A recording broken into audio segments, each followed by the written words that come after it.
KINO Talk Radio, Kevin Miller in the morning. Coming up much more from from the Boise Rescue Mission, but yes, our off-site location in Nampa Walmart and Garrity and Franklin Road. Good to see our friend Mike Tracy is with us as well. We'll talk to Harry coming up, but first joining us now from Denver, Colorado, our friend Krista Huff, financial analyst, woman of the world, and a big fan of the now defunct TPP. Good morning. Good morning, Kevin. How are you today?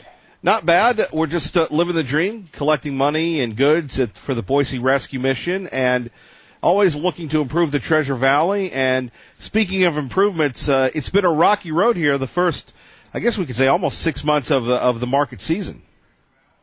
Right. We had our stock market correction that was quite overdue, and it began at the end of January, and we are still working our way through that correction. Fortunately, it's a very orderly correction with a solid trading range, so there's nothing scary happening. Throw in a little North Korea, a little China trade, a little trade war talks. You know, all these things are happening, but and I know that people frequently associate the stock market movement with news headlines, but a lot of times they're not actually related. You know, we're just going through a normal correction, and right now the markets are all heading back up towards their January highs, and so I'm really happy about that. When we take a look at the trade talk, we see the market react to that. Your thoughts on, redoing trade, tariffs and such? You know, trade is a huge topic, and the president and his department heads have improved a variety of trade agreements this year, so that's good. But it's also complicated, so none of it's going to happen quickly for the most part. For example, with NAFTA, they've already had maybe 8 ministerial meetings and renegotiated most of NAFTA, but there are 2 major sticking points still. So you're going to hear that in the news, but I want people to know that lots of progress has been made. When we take a look at the direction the president has the country, what do you think? I'm pretty darn thrilled. There are so many solid changes that are taking place as opposed to people making campaign promises and not following through. We're getting lots of regulations removed. Regulations cost the American people and the economy a lot of money. Our income taxes go for paper pushers and lawyers to fill out forms and pay money to Washington, D.C., and it's a waste of money. And the president is getting rid of some of that. We've also had lower income tax rates, which affect pretty much every tax-paying American. So most of the country is being helped by the tax cuts. And, we could go on and on about this. I think the president's doing a great job. What about the efforts to undermine what he's doing? Does that impact the markets at all? The instability when you have Congress talking about... Yes, from a day-to-day basis, the efforts to undermine the president are shocking. I can't go and look at Bloomberg News, which is, a place where I want to see news headlines and see what's happening. I can't go there without seeing 10 or 15 very negative headlines about each and every person in Washington, D.C. who's trying to accomplish something. And so that's going to affect the daily markets, but it can't affect the medium and long term, because if companies are thriving, you can't hide that in negative news headlines. If companies are thriving, it all comes out on the bottom line. They're making money. People are going to buy the stocks. Krista, what do you make of, the debt and the deficit, things that we're going to have to deal with? Debt makes me cringe. Rand Paul put forth a budget proposal recently that would have balanced the budget within 5 years, and it was a very credible budget proposal, but of course it'll never fly in Washington, D.C., because too many people will howl at the idea that we're going to cut back on spending for a year. Imagine that. Krista, right. What about, the president is really taking a look at energy. Could we be a little worried about energy stocks and the cost of energy slowing down the economy? Certainly as energy prices rise, that costs companies money, and that translates down to you and I when we buy gasoline, pay our heating bill, et cetera. So the price of energy will affect literally everything. However, the economy is not working on 3 legs right now. The economy is running, and if it slows down a little, it's still jogging, right? So I'm very hopeful right now. I don't see anything wildly alarming on the horizon with energy prices. Well, we'll hold you to it. Okay. Although the pain at the pump, I love this in the summer and the spring and everything else. It almost just seemed like a gimmick to stick it to the consumer. Sometimes it does seem like a gimmick. Right now, energy prices are on a strong rebound from a huge drop a couple of years ago, and that rebound has momentum. So those energy prices are probably going to continue climbing for a little while. I think the price of oil per barrel will get up to about $80 on West Texas Intermediate crude, and then it'll probably come back down and have a price correction. So that's my prediction, and you can hold me to it. We so appreciate that. I just, it's funny talking to you under the Obama years and under the Trump years. You're a totally different Krista. Well, it's a totally different president, isn't it? I am very attuned to numbers, and any decision in Washington, D.C.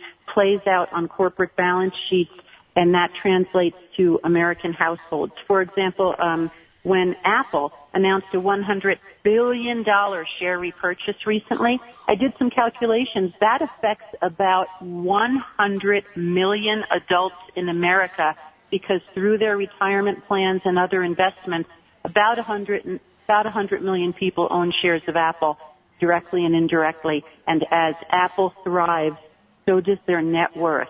So, and that was all a result of income tax repatriation, where Trump made it easier for companies to bring their money back to America. And when the money came back, the companies invested it. They gave it back to the people. They gave them raises. They gave them bonuses. They're doing share buybacks. They are hiring people. This is all really good news. And I would tell people, look, if you're looking at something that looks good, but you're listening to a negative headline, always go with the action and not the words. And finally, we've got this deal with China pledging to cut tariffs on imported cars and car parts. How big is this? If China follows through with that, it is helpful. But there are massive problems with China, and these have to do with two very different economies.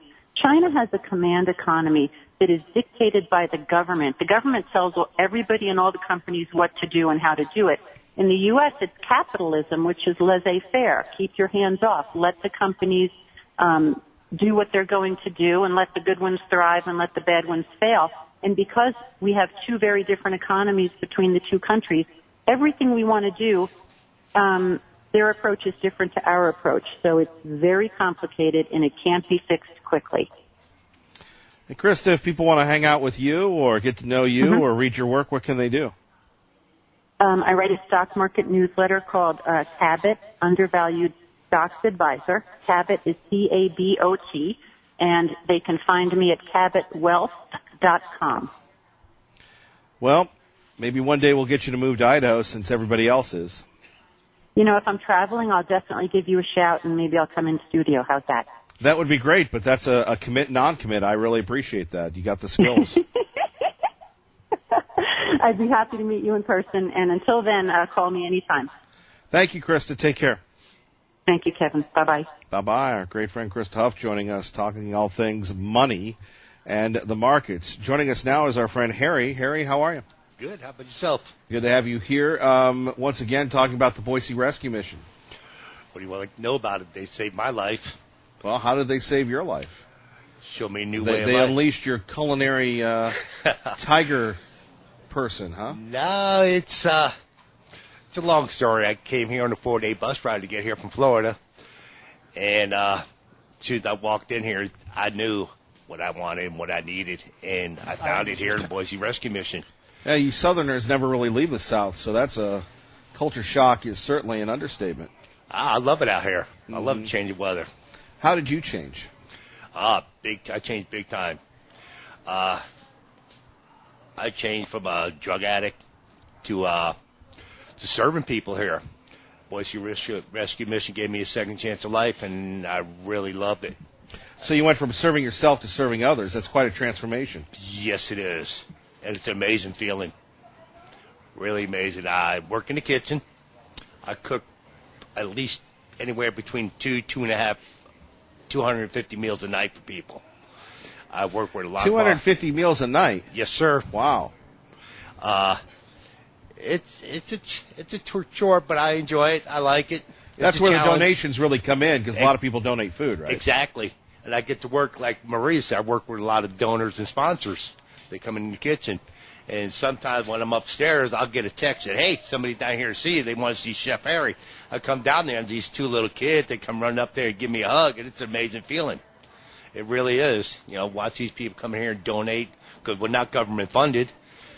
It's unbelievable. The people in Treasure Valley are amazing. And that's where you come in, folks. Why don't we bring in our friend Mike Tracy as well? Mike, thank you for joining us. Thank you, Kevin and Harry. Congratulations to you and all the people who have the courage to come on the air and tell your story, because it takes a lot of guts to do that and open yourself up. I know I've worked with a lot of folks that have had addiction problems, and the hardest thing is for them to open up. And I would just like to say, and Harry mentioned this already, and it's been mentioned many times over the years, is that Bill Roscoe and the Rescue Mission won't accept funding, state funding, federal funding, and I think that that's the number one reason that I love the Boise Rescue Mission, besides the help they give people, because it allows Bill Roscoe and the staff to do the things they need to do without having government control. And if they want to give a Bible to somebody, they give a Bible. If they want to share God's word with these people in any way that they want to, they can do it, and they don't have the hand of the federal government reaching into their rescue mission and saying, no, you can't do that. Right. And that, to me, is the reason that the Boise Rescue Mission has success, because I worked for a U.S. Senator, and I know how... No, I finally met that U.S. Senator a couple weeks ago. Let me tell you, we had a lot of Mike Tracy stories. Oh, I'll bet you did. And I've got some Larry Craig stories and some Kevin Miller stories. So, after 44 years in media in Idaho, you have a lot of stories about everybody, Right. And the bad thing is being a Republican and having the memory of an elephant, I don't forget. So well, you hang on, Mike Tracy. We're going to use your journalistic skills here as we continue on with Harry. Harry, what would you like to say to people to ask them to donate and such? What would you like to share? I would like to have them just help the Boise Rescue Mission. Matter of fact, Kevin, I got a call the other night from some lady, from a person that worked in her house in Florida. She called me out of the blue, and we had like a 30-minute conversation. It was an amazing conversation. And she asked me, what do I do at the rescue mission? I told her what I do. I work with the kids. I cook for the teens group and everything. And she goes, I want to donate. So, Karen, I love you, and I really appreciate you donating to the Boise Rescue Mission. And it was amazing talking to her. It really was. All the way from Florida, this woman called me out of the blue. It was amazing. Hopefully she could spread the word out to people in Quail Ridge and where she works at, and maybe they could all chip in, help out the Boise Rescue Mission. That'd be amazing. And we'd love for people to chip in as well. Harry, anything else you'd like to share with us? We appreciate you coming in, working hard, telling it like it is. I just like Boise Rescue Mission to give me a second chance of life, and I really appreciate it. What would happen if you didn't have that second chance? I'd be dead. Ain't no doubt about it. You would be dead. I would be. I wouldn't be here today. I would not. Guarantee. And they can't do it without the help of people listening. They can't. Right. And I appreciate all the donors, sponsors. And it's all them and the Boise Rescue Mission giving me a second chance life. Also, with God's help, too. Well, you got to throw in God. Yeah, I think God had something to do with it. God had a big thing doing with it. Big time. And I appreciate that. Well, Harry, we always appreciate you. We enjoy your fine cooking. And thank you, sir. Thank you, Kevin. I thank you for doing what you do here for us for Boise Rescue Mission. I appreciate it. All right, Harry. Take care. Thank you. Is it Go Seminoles or Go Gators or? What? No. Go Irish. Oh, Irish, really? I'm an Irishman. Everybody in my family Gator fans. They ain't right. I'm the only right one. Well, that's God's team. So okay. Right, it is Harry, team. thank you. Thank you. Touchdown, Jesus. All right. More coming up. We're going to pick Mike Tracy's brain on politics next. 580 AM, 107.5 FM, KIDO Talk Radio. KIDO Talk Radio coming up much more from our friends from the Rescue Mission. But I always love picking Mike Tracy's brain about politics. We've had this incredible primary. Where do we go from here? How does the state reset itself? Well, Thank you, Kevin. First of all, I would like to say on the rescue mission, everybody can donate something, whether it's time, money, food, anything. So please do that today or sometime this week or sometime in the next month. Donate something to the Boise Rescue Mission. They do some of the best work in the Treasure Valley. That's all I have to say about that right now. The primary, I just talked to Jonathan Parker last night, the state party chairman, and Jonathan has really done, I think, a yeoman's job in trying to pull everybody back together after a very rugged primary. Where does the state go now? We have a state convention on June 28th, 29th, and 30th in Pocatello, one of my own old stomping grounds. I was there for 11 years at Channel 6 Television and with the Idaho Farm Bureau as their communication director. Spent a lot of time there. It's a great place for a convention. This is a great time of year over there, and there will be a lot of consolidation of ideas and policy. We do have, because the Republican Party controls almost everything, of course there's going to be factions. Usually the factions are the Democrat Party and the Republican Party.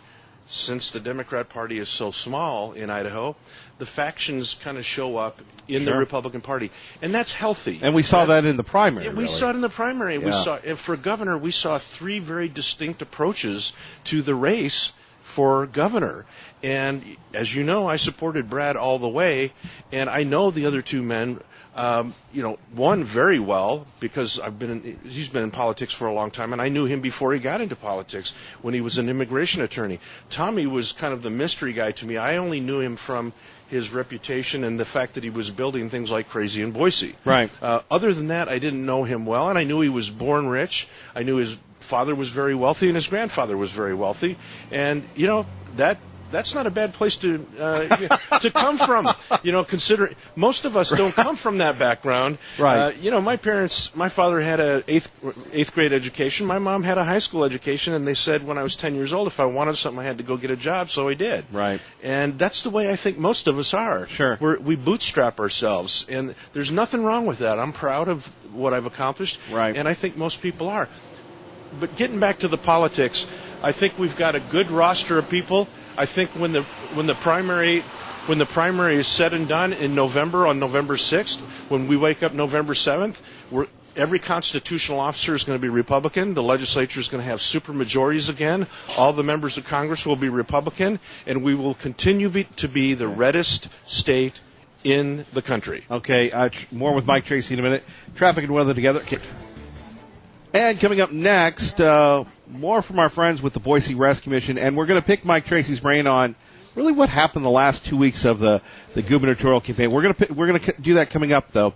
But first, the latest in local news with our great friend Maggie O'Mara. Kevin Miller, KIDO Talk Radio. Good morning, Maggie.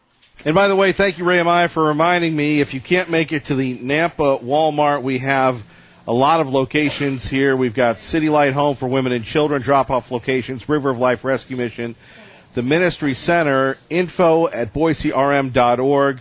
If you're looking for a drop-off location, you can go to boiserm.org for the addresses for those, or maybe I can get the addresses and then I'll give them out to everybody here on the air at KIDO Talk Radio.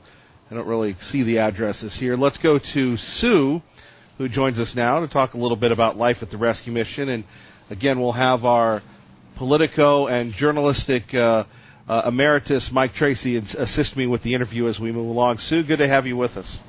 Thanks, Kevin. Once again, here we are, another spring at the Rescue Mission. You know all about feeding kids, feeding folks. You're on the front lines of doing that. Can you explain to us the difference a good meal makes? Yes, it makes a big difference that our guests get up in the morning and they have a good breakfast and they can start their day and go look for jobs and go to the library, get their kids to school. So it's really important that our guests have a good breakfast first thing in the morning and then healthy meals throughout the day too. That is good. What has led you to the Rescue Mission? Well, I came to the Rescue Mission almost 10 years ago. My husband was in an accident and a woman was killed while he was under the influence of alcohol. So he received 25 years for that, and I was able to keep a job, keep the home running, keep the cars going for about 5 years until things just started, one thing after another started happening where I couldn't hold my head up anymore, and I turned to the Boise Rescue Mission, and that was the best decision I have ever done. they have changed my life. They took me in, they gave me love, they showed me the way to live, they showed me the Lord, and they helped my daughter incorporate her into the type of life I wanted her to have too. And when I was volunteering at the mission, they offered me a job, and I am still there now. And I run 4 facilities: Boise, Lighthouse, Valley, and Lighthouse? City Light. City Light, yes. So, I've come a long way with the Boise Rescue Mission. I just love them. And they love you. Yes, they do. Absolutely. Mike Tracy, you going to ask any questions? Or?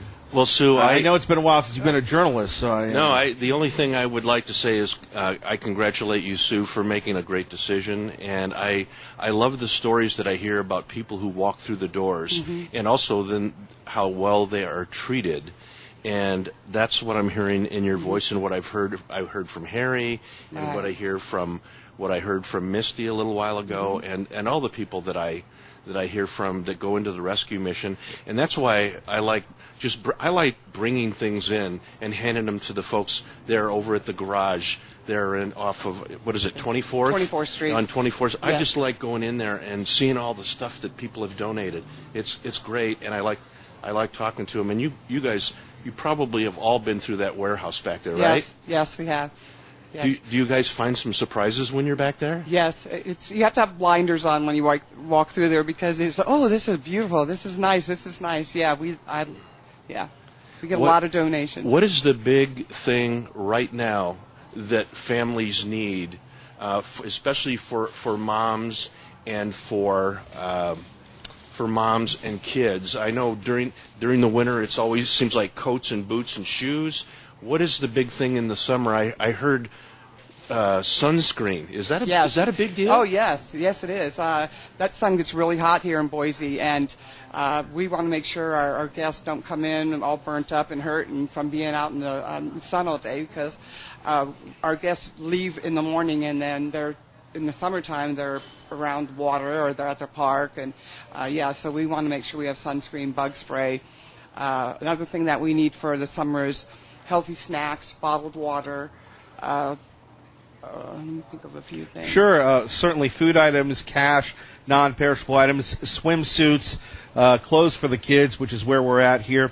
Sue, anything else that you'd like to share with us about the importance of giving?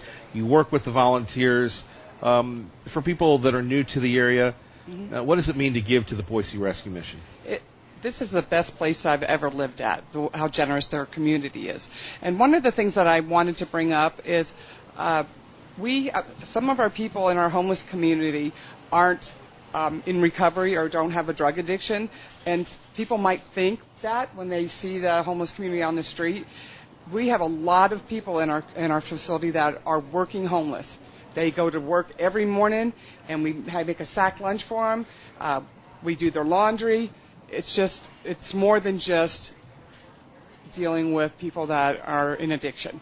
And I wanted people to know that, because when I came to the facility, my story is a little bit different from other people, that people just get in bad situations and life happens.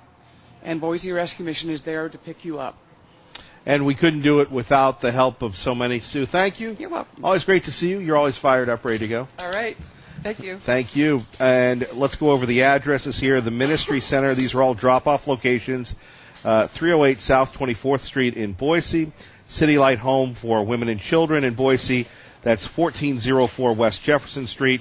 River of Life in Boise. 575 South 13th Street. The Lighthouse Rescue Mission, 16th Avenue North here in Nampa. Valley Home for Women and Children, 869 West Corporate Lane. We'll give those out again. And, Ray, thank you for letting me know there are a lot of locations to drop things off. Mike Tracy rejoins me here at KIDO Talk Radio, 580 AM, 107.5 FM. So tell me about the last 2 weeks of the campaign. Many thought in the Labrador camp that he had won. He was very confident on that. It seemed like the Labrador base had held. The grassroots, the efforts had once again claimed the thing. But as you know, Mike, as a veteran of many years of politics, it's won and lost in really the last week. It is, and when I looked at the polling behind the scenes, while it's always what you see is campaigns are always expressing confidence. But I look at the numbers behind the scenes, and that is the pollsters that I trust, not the public media polls, but the pollsters that I trust that I have worked with for the last 25 years. And if those numbers say that Raul's going to win, then I would believe that. But I didn't see a single internal poll that I trust that showed him ahead one time from January through May 15th.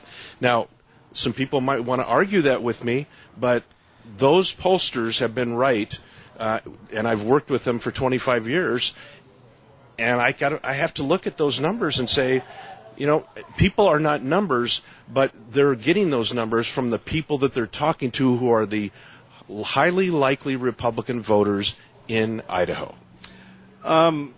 So, you know, I've come up with my own theory, the frequency, the augmentation, because you had a lot of folks supporting the little campaign, the realtors and the farmers, the ranchers, and everyone else, coupled with that comparative ad, that negative ad with Congressman Labrador really undermining his strength. Labrador couldn't respond to it, didn't have the frequency, didn't have the media buy, didn't have the message until Monday. The die was cast. It reminds me, as we've said it numerous times on the air, of the 88 George Bush, Bob Dole, John Sununu ad run that really elected George W. Bush. How did you see that last media buy? Well, was it more than the media buy, or what do you think? It was more, even before there were any media buys, the numbers, the finish, what I saw on Thursday and the final polling that I saw the Thursday before the election, the numbers, they ended up almost exactly like that on Election Day. Wow. And the ads on radio and television that ran from Thursday through Tuesday had almost zero impact on the final numbers, and it shifted, no way. They shifted the numbers almost zero. And you had people that were fired up about those ads. Well, people get fired up, they get angry, they get a lot of things, but most people have already made their decision for the most part. Now, there is a certain percentage of people that walk into the polling booth and have not decided, and some go eeny, meeny, miny, mo. The one race they generally have made their decision on already is governor, or if it's a presidential year, president. They've made that decision. But that decision was made. That decision, 95% of the people polled on the Thursday before the election had already decided who they were going to vote for. All right, Mike Tracy, let's take a look at what's next for Congressman Labrador, a gentleman that you've known and worked with for years. You knew him before he was a politician. What's next for the congressman? Well, I think one of Raul's strengths is his knowledge and understanding of immigration. And one of the things that I've seen that he has a tremendous amount of experience with would be as a judge, an immigration judge. And right now, the president and Jeff Sessions are hiring they're hiring a number of the immigration attorneys to become judges along the border. Right. And that would be a place where on a weekly basis, if Raul was appointed to one of those, he could travel to, and he could be a floater as well because he knows that border so well. And Donald Trump does like him, and Donald Trump does trust him. And that's why I think you saw Trump essentially stay out of the race until the tail end. You had a deputy campaign manager come in, but Trump in general stayed out of that race. The rumor was that Trump was always going to come into the race, but that never occurred. No. And, that's generally when you have a really contentious, competitive, open seat race like that where there's to the president, there's no clear winner. Internally, we saw a clear winner. And those numbers, when you looked at those numbers, they almost didn't change from January. Those were almost the same numbers we saw in January. Our great friend Mike Tracy with us, KIDO Talk Radio, 580 AM, 107.5 FM. Two more quick points. But the congressman wants to come back to Idaho. Mm-hmm. Is there a place in Idaho for him? He seems to have much more of a national name, as you said, whether it's a district or circuit judge or being the head of a conservative foundation in D.C., if he decides to stay in Idaho, what does he do? Does he stay in politics? I mean, he can do both. Right. He could serve as a judge. He could and go back and forth between here and a particular location. And he could go down to Phoenix, He could go down to San Diego on a regular basis and stay and keep his family here and keep here. There's a lot of things that he can do. And now, as far as elected office, he doesn't have a lot of options that would put him into the national spotlight, like the governor's race. That's not going to be open for 4 more years. He's not going to run for Congress, the first CD, right? Because you just stepped down from that. And Russ won that easily. That was one of the biggest landslides that I've ever seen. He won by a mandate. And I've said that to you a couple times. That literally was a mandate. Finally, what's next for Dr. Ahlquist? Well, Tommy's grandfather and father were both extremely wealthy, and Tommy's even... I think you covered that last half hour, but for new people tuning in, yes. He's even wealthier, and he is one of the wealthiest businessmen in the Treasure Valley and in the state of Idaho, and he literally can do anything he wants. He's what he just proved, beyond a shadow of a doubt, even though he spent roughly $3 million of his own dollars that we can see on the reports in the Secretary of State's office. You can't buy an election. He tried. He worked really hard at it for a year and a half. He spent money. His campaign spent at least $5 million over an 18-month period, and it just didn't happen. So what's next for him? Does he stay in politics? Does he go back to building buildings? I think if he wants to be in politics, he's going to have to build a grassroots organization, and that takes time. You can't do it in 1 year or 2 years.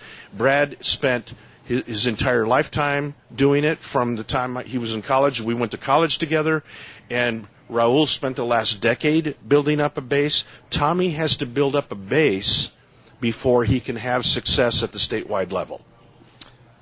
To be continued, Mike Tracy. Thank you. Hey, Kevin, it's always good to see you, and it's always good to see the man to the left of me here who is not – he's also to the right, to the left. He's everywhere. Right. But one of the greatest men in the Treasure Valley and who has done more for the people in Treasure Valley than anybody I know. That's the Reverend Bill Roscoe. More coming up next, 580 AM, 107.5 FM, KIDO Talk Radio. And we are having a great time here. Don't forget numerous locations to drop off. In Nampa, the Lighthouse Rescue Mission, 304 16th Avenue North in Nampa. The Valley Home for Women and Children, 869 West Corporate Lane. In Boise, you've got the Ministry Center and Warehouse. Donation hours are from 9 to 5. That's 308 South 24th Street. The City Light Home for Women and Children, 1404 West Jefferson Street. And the River of Life Rescue Mission, 575 South 13th Street in the city of Boise. Or you can join us here at the Nampa Walmart tonight till 7, tomorrow till 6. Day 5 of Miller's Mission continues. We're joined by Cindy from Caldwell, who joins us now. Good morning, Cindy. Good morning, Kevin. It is just such a beautiful morning out here. I'm just encouraging everyone to come down. Yesterday I'm so thankful to Team Mazda Subaru because there was an ad saying they're going to be down in the Kmart parking lot, which reminded me of Kmart. And they got some great, I just have to give a spot for them because they got some great looking cars down there. And they were so, just like people have said when they come into the Boise Rescue Mission, that they were just so gracious because they may have been humbled, but people treated them real good. And when I went to Team Mazda Subaru, they treated me real good, although things at the time didn't work out. But I just want to say I went into Kmart, and what a total blessing to be giving to this mission. Well, and the folks at Team Mazda, Aaron and Rob, will be joining us for their biannual sock purchases, which they do coming up in the 8 o'clock hour. So socks and shorts and underwear and everything else. Cindy, hold that thought. Traffic and back to Cindy. Yeah, so I get to go into the store, and what a total blessing. And I'm telling the people, you are really blessing the Boise Rescue Mission because they had so many things on sale. So I got to get brand new flip-flops, and they got these great pillows down there. And I'm thinking, wow, this is great. But I knew what I had in my wallet was like $20.